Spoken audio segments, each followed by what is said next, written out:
بسم اللہ الرحمن الرحیم۔ نسب متأخر۔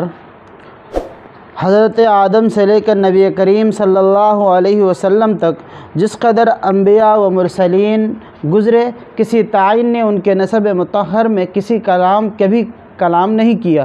صرف یہود لعنہم اللہ فی الدنیا والآخرہ نے حضرت عیسیٰ علیہ السلام کی مادر عفیفہ مریم صدیقہ پر تہمت لگائی۔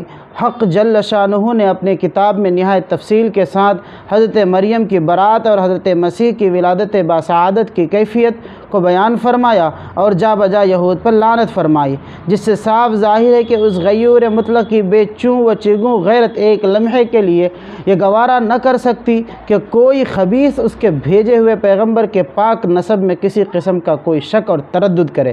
قیصر روم نے جب ابو سفیان سے نبی کریم صلی اللہ علیہ وسلم کے نسب کے متعلق یہ سوال کیا، کیف نسبہ فیکم، کہ ان کا نسب کیسا ہے، صحیح بخاری کے یہ الفاظ ہیں کہ ابو سفیان نے جواب دیا کہ ہوا فینا ذو نسب، کہ وہ ہم میں بڑے نسب والے ہیں۔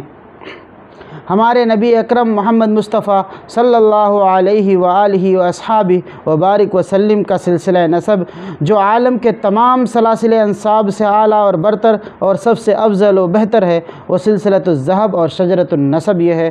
سیدنا مولانا محمد بن عبداللہ بن عبد المطلب بن ہاشم بن عبد مناف بن قصی بن کلاب بن مرہ بن کعب بن لوئی بن غالب بن فہر بن مالک بن نظر بن کنانہ بن خزیمہ بن مدرکہ بن الیاس بن مزر بن نزار بن معد بن عدنان۔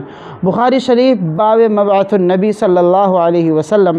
حافظ عسقلانی فرماتے ہیں کہ امام بخاری نے اپنے جامع صحیح میں نسب شریف کے سلسلے کو فقط عدنان تک ذکر فرمایا، مگر اپنی تاریخ میں حضرت ابراہیم علیہ السلام تک سلسلہ نسب کو ذکر فرمایا۔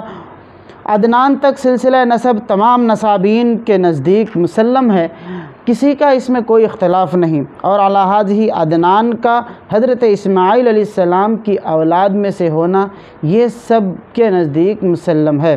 اختلاف اس میں ہے کہ عدنان سے حضرت اسماعیل تک کئی پشتے ہیں، بعض نے 30 بتلائے اور بعض 40، واللہ اعلم۔